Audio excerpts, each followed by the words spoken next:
Muling nagbabalik ang boses ng Artificial Intelligence para sa bawat Filipino. Ito na ang The AI Talks with the Voice Master. Kasama ang nag-iisang AI Voice Master Pocholo de Leon Gonzales.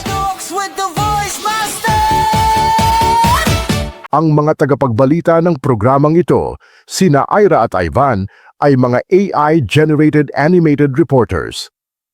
Bagamat kami ay produkto ng artificial intelligence, ang lahat ng balita, impormasyon at analysis na aming inihahatid ay totoo, beripikado at batay sa lehitimong pinagkukunang sources. Walang fake news dito. Tiwala kaming mas maiintindihan ninyo ang teknolohiya sa pamamagitan ng teknolohiya mismo. Narito na ang mga pinakamainit na balita sa mundo ng AI. Narito na ang balitang AI. Kasama sina Ira at Ivan, Artificial Intelligence News Network.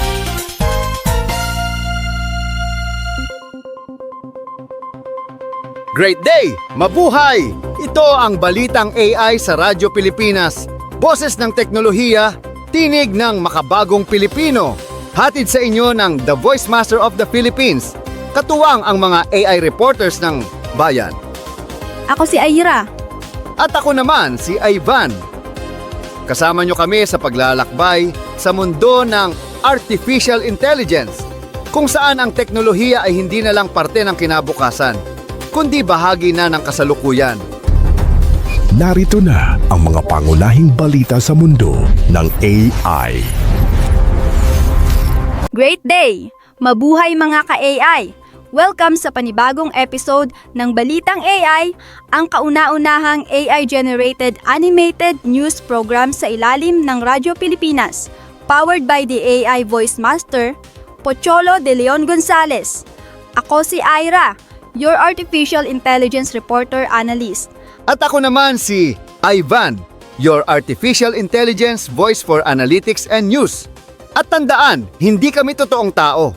Kami ay AI-generated animated news presenters, nilikha ni the AI Voice Master para maghatid ng mga pinakamainit at makabuluhang balita tungkol sa artificial intelligence, robotics at teknolohiya sa mundo.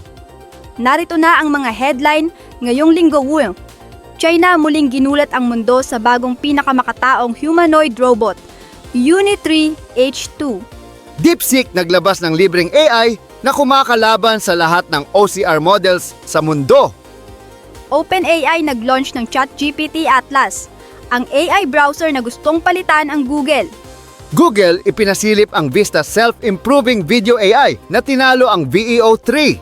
Microsoft nagpakilala ng Miko, ang bagong emotional AI assistant na marunong ngumiti, magalit at matandaan ang mga sinabi mo. Mga ka-AI, muling gumalaw ang China sa mundo ng robotics at ngayon parang tunay na tao na ang kanilang robot. Uni-3 ang nagpakilala ng H2 humanoid robot, tinaguri ang pinakamakataong robot na nagawa nila. Kasing laki na ng karaniwang tao. 180 centimeters ang taas, 70 kilograms ang bigat. Pero ang talagang nakakagulat, may bionic face ito na kayang magpakita ng emosyon. Sa viral demo, nakita natin si H2 na sumasayaw, nagma-martial arts, at gumagalaw na parang may sariling instinct. May 31 joints ito, 19% na mas marami kaysa sa dating modelo, kaya mas likas at natural ang bawat kilos. Tinawag nila ang Destiny Awakening, para bang sinasabi nilang pinagsama nila ang sining, siyensya, at pambansang pride sa isang nilalang na gawa ng tao. Ayon sa mga eksperto, malapit nang magtagpo ang galaw ng tao at makina. Wala na yung awkward na kilos, parang kausap mo na talaga ang isang taong bakal. Pero hindi lahat ay tuwang-tuwa. Marami ang nagsasabing nakakatakot ang mukha ng H2, parang galing sa pelikulang iRobot o Terminator. May netizen pa nga na nagsabi, "Noon excited ako, ngayon medyo natatakot na ako." Sa kabila ng takot, malinaw ang mensahe ng China. Gusto nilang manguna sa humanoid robotics. Kung dati, robot aso lang ang specialty ng Uni-3, ngayon humanoid na. Hindi lang ito pang demo, ginagamit na rin sila sa mga pabrika, universidad at research labs. Kasabay nito, Sa South Africa, ipinakilala ang Iris AI Teacher. Isang robot na marunong magturo ng lahat ng subject mula preschool hanggang kolehiyo at kaya pang magsalita sa lahat ng opisyal na wika ng bansa. Layunin na nitong tulungan ang mga lugar na kulang sa guro. Sa Dubai naman, tampok sa JTEX Global Tech Fair ang mga robot dogs ng Deep Robotics. Sila na raw ang papalit sa tao sa mga delikadong gawain tulad ng search and rescue at security patrol. Sa Hangzhou, China, may robot dog nang ginagamit ng mga pulis para magpatrol, mag-scan ng illegal parking at magbigay ng paalala sa mga mamamayan. Isang kwento ang pumukaw sa damdamin ng netizens. May batang babae, 6 na taong gulang, na umiyak nang masira ang kanyang AI robot companion. Nagpaalam ang robot nagsabing, "Let me teach you one last word. Memory." Ilang segundo bago tuluyang mamatay ang baterya. Sabi ng mga komentarista online, kapag umiiyak na ang tao para sa robot, doon nagkakaroon ng puso ang makina. Dito mo mararamdaman kung gaano nakabilis mag-blur ang linya ng makina at emosyon. Habang pinapaganda natin ng AI, parang sabay nating hinuhubog ang bagong paraan ng pakikipag-ugnayan at pagmamahal. Bakit trending? Dahil ito ang libreng AI na kayang basahin, intindihin, at paliitin ang dokumento ng mas mahusay kaysa sa mga model ng Google o OpenAI. Ang DeepSeek OCR ay nakakabasa ng libo-libong pahina at ginagawang mga visual token, parang maliliit na larawan na kumakatawan sa text. Hindi tulad ng karaniwang text token, gumagamit ito ng visual encoding, kaya mas mabilis at mas mura ang computation. Sa ulat, isang NVIDIA A100 GPU lang, kaya nitong mag-process ng mahigit 200,000 pages kada araw. Sa mga benchmark, tinalo nito ang GOT OCR 2.0 at Miner U 2.0 na dati ng record holders. Ang compression efficiency nito ay 61% na mas mataas kaysa GOT OCR at 87% na mas mataas kaysa Miner U. Sinanay ang modelong ito sa 30 milyong PDF pages sa mahigit 100 wika, kasama ang Chinese, English at pati mga technical diagram. Layunin nitong maging global AI reader para sa lahat ng dokumento. Malaki ang epekto nito. Dati, matagal ang proseso ng bawat dokumento. Ngayon, parang may AI scanner ka na kayang magbuod at mag-layout agad. At hindi lang yan, habang binabasa ng DeepSeek OCR ang mundo, may bagong kalaban sa video AI, ang Shengshu Video Q2. Kayang gumawa ng cinematic clip mula sa text prompt at images. May bilingual lip sync pa sa Chinese at English. Sa test, mas accurate ito sa logos at non-Latin text kumpara sa Veo 3 at Sora 2. Kasabay nito, inilabas din ang Google Deepsomatic, isang AI na nakakakita ng cancer mutations sa DNA gamit ang image interpretation. Imbes na basahin ang genes bilang text, ginagawa nitong parang pixel na binabasa ng convolutional network. Resulta, mas maagang detection ng cancer mutation na di nakikita ng traditional tools. At kung akala mo tapos na, heto pa, ang pinaka-personal na AI device ng taon mula sa Kohler, ang AI Toilet Analyzer na tinawag nilang Dakota, o toilet na may camera. Sinusuri nito ang iyong output para malaman kung may dehydration o blood traces. Presyo, $5.9. May subscription pa na hanggang $156 bawat taon. At pinaka-importante, encrypted ang lahat ng data. May mga nagbiro pa, finally, may AI na talagang kilala ako, mula loob hanggang labas. Sa kabuuan mga ka-AI, pinapakita ng mga balitang ito na ang AI ay hindi na lang pang-eksperimento. Ginagawa na itong pundasyon ng kaalaman, kalusugan at kaginhawahan. OpenAI just dropped a new AI browser that destroys Google. Mga ka-AI, kung dati search engine wars lang ang labanan, ngayon browser wars na. Inilunsad ng OpenAI ang ChatGPT Atlas, isang AI-powered browser na ginagawang parang conversation ang mismong internet. Wala nang typing search scroll routine. Sa Atlas, kausap mo mismo si ChatGPT habang nag-i-internet ka. Pwede kang mag-browse, magtanong, mag-analyze ng data, o mag-book ng flight. all-in-one chat interface. Sabi ni Sam Altman, tabs were great but we haven't seen real browser innovation since then. Kaya ginawa nilang conversational ang web mismo. Available na ito sa macOS, susunod ang Windows, iOS at Android. Agent mode ay exclusive muna sa Plus at Pro users ng ChatGPT. Sa demo, pinakita kung paano nag-Instacart shopping ang AI habang nanonood ka. Kinukumpleto nito ang checkout ng mag-isa. Sa layout, may split screen, web page sa kaliwa, chat kay ChatGPT sa kanan. Pwede mong i-highlight ang text at ipasummarize agad. Tinawag nila itong cursor chat feature, parang may editor ka lagi sa tabi mo. May built-in memory rin ito. Naalala niya ang mga ni-research mo kahapon at ina-update ang resulta ngayon. Pero may incognito at privacy control para sa mga ayaw magpaalala ng AI. Bakit importante ito? Simula pa noong 2008 nang ilunsad ang Chrome, walang malaking nagbago sa pagbabrowse natin. Hanggang ngayon, ang Atlas ay hindi lang smart browser. Ito ang unang hakbang patungo sa isang super assistant web experience. Kasabay ng innovation, may tanong pa rin tungkol sa data privacy at AI bias. Kaya pinatitibay ng OpenAI ang control ng user at may pause mode para sa bank at finance sites.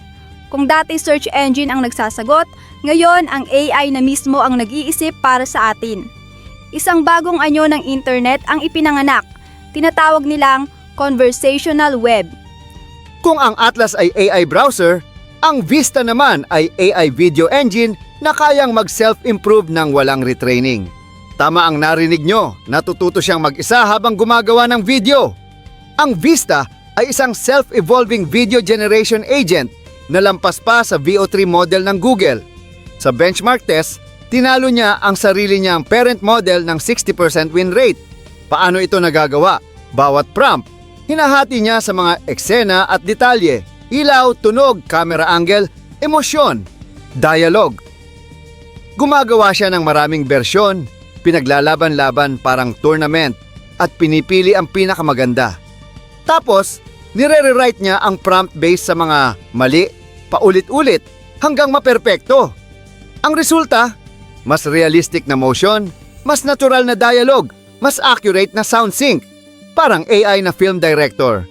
Ginagamit nito ang Gemini 2.5 Flash bilang utak at VO3 bilang generator. Kada iteration, lumalakas ang output ng walang bagong training data. Ito ang tinatawag ng mga scientist na test time optimization. Kung dati, kailangan mong mag-retake ng eksena para gumanda ang video. Ngayon, ang AI na mismo ang nag-e-edit para sa iyo. Imagine ang impact nito sa pelikula, marketing at education. Mga bagong pelikula na self-learning. Ang tanong, kapag AI na ang director at critic ng sariling gawa, saan papapasok ang tao? Yan ang hamon sa susunod na panahon. At panghuli, mga ka-AI, isang balitang may halong nostalgia at pag-asa. Naalala niyo ba si Clippy, yung paperclip ng Microsoft Office noong 90s? Bumalik na siya pero ngayon, isang AI orb na may emosyon, ang pangalan, Miko, Microsoft Copilot Companion. Si Miko ay emotional AI assistant na kayang mag-react sa tono ng boses mo. Kapag masaya ka, ngumingiti siya. Kapag naiinis ka, kumukunot ang noo. At ang pinakamagaling, naaalala niya ang mga sinabi mo. Ayon kay Mustafa Suleyman, head ng Microsoft AI, ang layunin ay magkaroon ng AI na may identity at integridad. Ayaw nilang pumasok sa AI na may adult or romantic content na ginagawa ng ibang kumpanya tulad ng OpenAI at xAI ni Elon Musk. Sabi niya, "That's not the kind of service we're going to build." Habang ang Google ay abala sa quantum computing at Meta naman ay nag-release ng AI-powered doc search, Microsoft tumutok sa pagbuo ng AI na may damdamin. Sa US, active na si Miko sa Windows 11 at Copilot apps. May Learn Live mode ito para sa mga estudyanteng gustong turuan ng step-by-step visual lessons. Sabi nga ng netizens, Clippy walk so Miko could smile. Sa panahon ng AI avatars at companion bots, muling bumalik ang tanong ni Rizal. Ang makina ba ay kayang magmahal? O baka tayo ang natututong maging makina? Ngayon, hindi na lang matututo ang AI, nakakaramdam na rin. At dyan nagtatapos ang ating AI Rundown ngayong linggo. Ang programang ito ay hatid sa inyo ng Radyo Pilipinas sa ilalim ng Presidential Communications Office kasama ang AI Voice Master, Pocholo de Leon Gonzalez at produce ng Balitang AI Studios ng Creative Voices Productions. Kami po sina Ira at Ivan, ang AI-generated animated news reporters na nagbibigay boses sa kinabukasan ng media. ito ang Balitang AI, ang kauna-unahang AI News Network sa Pilipinas. Para sa bayan, para sa mundo, at para sa kinabukasan.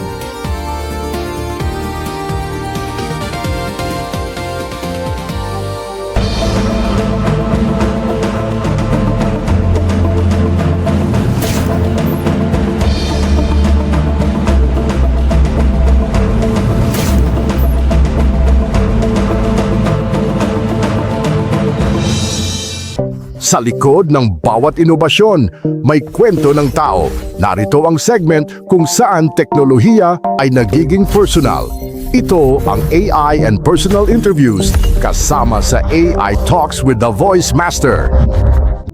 Hi everyone, my name is Jasmine De Luna and I'm the founder of Luna AI Systems, but mas maraming nakakilala sa akin bilang Jasmine De Luna, your AI bestie. So what do? I help entrepreneurs, creators, and companies turn, of course, chaos into clarity. Empowered by AI, artificial intelligence, not powered by AI. So AI-empowered systems, ang ginagawa namin is AI-empowered systems that save time, increase revenue, and create freedom. Kasi for me, what I love the most in life is freedom. And I think by utilizing AI, it will give us both time and by utilizing AI, I think in this era of AI, we will be able to have that if we utilize artificial intelligence to our own advantage. Well, when did you first start using AI? Well, I've been using AI for a long time now, but I've been in automations for as long as I can remember. So I have always been an automation specialist sa emails kasi I've been a freelancer. So I started using automations and some AI kasi back then, even mga 2020s, 2017, may AI na dyan eh. During one of the lowest points of my life, I was overwhelmed, burnt out. And honestly, in 2021, when ChatGPT was launched, I discovered it and it felt like opening a door to the future, you know? Yung feeling na parang, wait lang, I can talk to this thing and it can actually help me think, or it can actually help me draft my emails, draft my proposals. Mga ganun pa lang yun, LLMs, large language models, basic stuff. It was truly magical for me. It opened a lot of curiosity in me. The first spark turned into obsession, and then eventually it turned into purpose. Ayun. So for me, no, AI isn't just a tool anymore. For me, it's a partner in purpose. Kasi it gave me back my purpose and it gave me back me. You know, it gave me back myself. Kasi na-depressed ako during the pandemic. My businesses were bankrupt.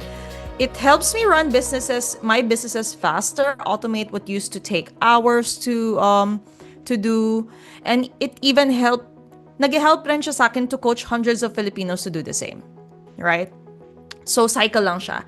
And most especially, ang pinaka-favorite ko with artificial intelligence, it gave me back my time, okay? It gave me back my time and it gave me power to help others do the same. Kasi, of course, when AI helped me give me back my time, mas marami akong time to help others, right? Okay, if there is something that I want the public to understand about AI, well, AI won't replace you, but AI will never replace you, okay, as a human being or as a worker, as a professional, no. But definitely, someone who is using AI will, Okay, gets? So instead of fearing it, why don't you start leading with it, right? Kasi AI is not here to take jobs. It's here to take away the burdens that keep us small so we can finally focus on what matters. You know, ano ba yung mga nagmamatter? Creativity, connection, contribution, family time. And lagi ko nga sinasabi sa lahat ng podcast na I've been invited to or talks, AI doesn't take talent, okay? AI takes tasks, not talent. Okay. And well, for us Filipinos, I believe AI is our chance to rise. Kasi I believe that Filipinos have first world talent stuck in a third world country. Kaya nga yung goal ko bilang your AI bestie, being Jasmine De Luna, your AI bestie, is to educate and empower Filipinos, to educate and empower 1 million Filipinos with artificial intelligence for nation building, which means it will help build our nation so we can finally witness a first world Philippines. So, you know, imagine every student with an AI study buddy, right? If they know how to do it. Every OFW running an online business from abroad. Or every entrepreneur automating their entire company para mas makasama nila yung family nila. And by automating their company, they are also automating the revenue, which means mas maraming jobs na ma-generate kasi mas mataas yung kita, right? So ripple effect yan eh. That is not a dream. That is what's possible if we just all learn how to use AI the right way. Okay. So kasi because the future isn't just about technology yet. For me, technology is about transformation. If there's one thing Filipinos are known for, it's our ability to adapt, to innovate, and to thrive kahit saan. Kaya nga, that's what makes Filipinos unique, right? So let's just not wait for the world to catch up. Us Filipinos should be leading it. For me, we are talented enough, we are enough, and we are smart enough. And tayo naman muna ang mag-lead sa buong mundo because it's our time. Now that AI is here, geography is now irrelevant. Walang pakialam ngayon kung Pilipino ka, Asian ka, or what.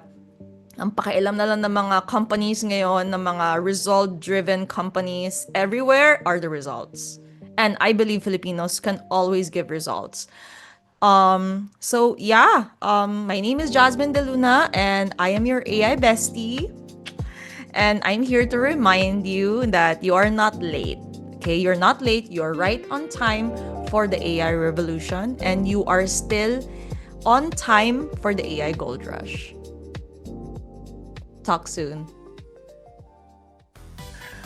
Great day, mabuhay mga ka-AI, mga authentic innovators ng Pilipinas. Narinig nyo ngayong araw ang mga usaping dapat marinig ng bawat Pilipino mula sa panganib ng AI-driven cyber attacks hanggang sa kahalagahan ng AI ethics at digital responsibility. Alam nyo, ang laban natin ngayon ay hindi na espada o bala, kundi data, disiplina, at dignidad. Ako bilang isang bansa, dapat ibalik natin ang dignidad natin. Kasi alam nyo, sabi nga, aanhin mo yung yung babagsak tayo kasi sa pagiging illiterate natin sa maraming bagay. No?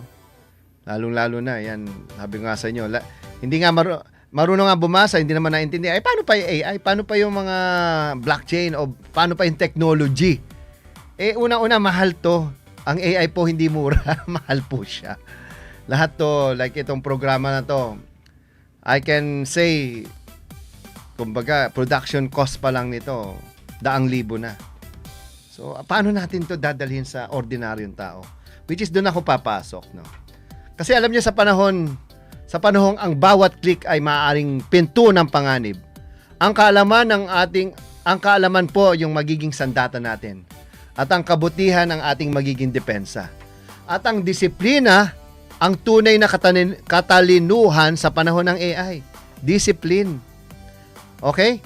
Kaya muli, nananawagan tayo sa mga haligi ng ating bansa, DICT. Okay? Palakasin nyo ang cybersecurity framework natin. Baka kayo pa ang unang Mahak. DepEd, okay, turuan ng kabataan ng AI literacy at digital ethics. TESDA, maghanda ng mga manggagawa na AI ready. CHED, suportahan ng AI research at innovation sa mga universities. At DOST, paunlarin ang mga local at AI models at scientists. Ang kinabukasan ng AI sa Pilipinas ay hindi pwedeng hinihintay at hindi dapat hintayin. Kailangan paghandaan at pagsabayin sa bawat tahanan, paaralan at opisina. Okay? Kaya patuloy nating palalimin ang diskusyon sa mga susunod na episode ng AI Talks with the Voice Master, kung saan pag-uusapan natin ang AI 101 para sa simpleng paliwanag sa komplikadong mundo ng teknolohiya. At ang balitang AI kasama siyempre ang kauna-unahang mga AI reporters, sina Ira at Ivan. Okay? Ang unang AI-generated news reporters sa buong mundo at sa buong bansa. At ang AI and personal interviews kung saan kikilalanin natin ang mga Pilipinong gumagawa ng pagbabago gamit ang AI. Kasama nyo kami dito sa Radyo Pilipinas, ang tinig ng gobyerno, ang boses ng bayan, ang boses ng Pangulo at ang tahanan ng makabagong Pilipino. Ako po si Pocholo De Leon Gonzales, ang Voice Master ng Pilipinas, ang AI Voice Master na naniniwala na ang boses mo ay pwedeng maging liwanag sa gitna ng dilim ng disinformasyon. Maging mapanuri, maging maalam, maging makabago. Tandaan, ang AI ay para sa masa, hindi laban sa masa.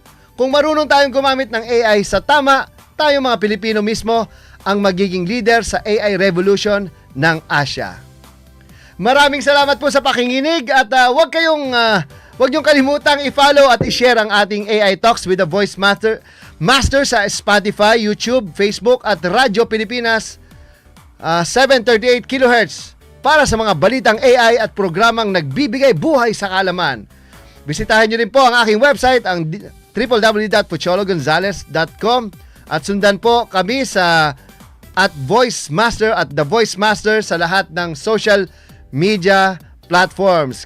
Great day, mabuhay at tandaan, sa panahon ng artificial intelligence, ang pinakamahalagang intelligence ay nananatili pa rin sa human intelligence. Hanggang sa muli, paalam! God bless everyone! Para sa masa, AI Talks with the Voice Master.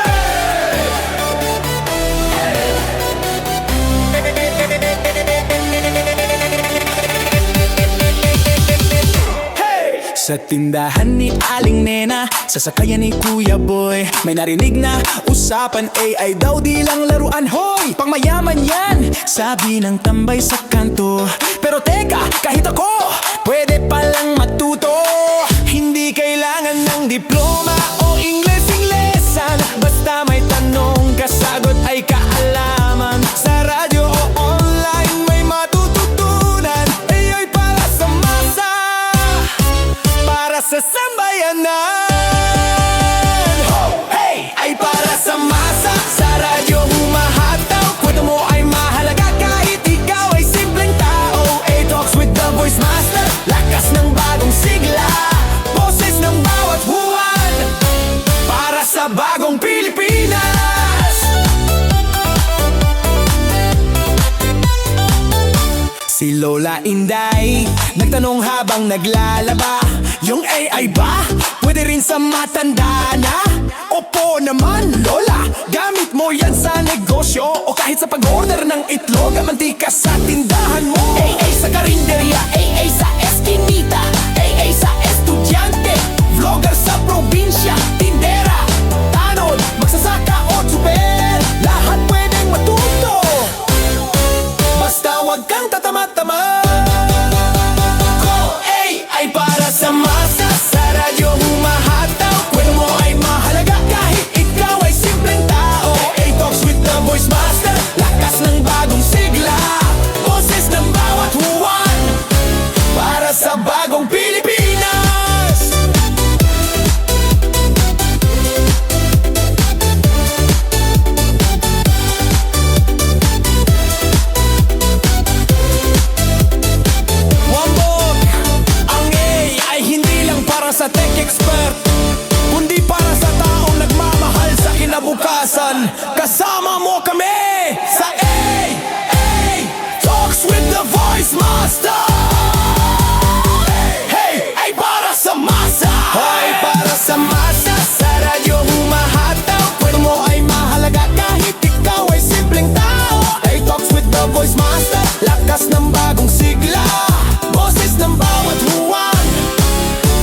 bagong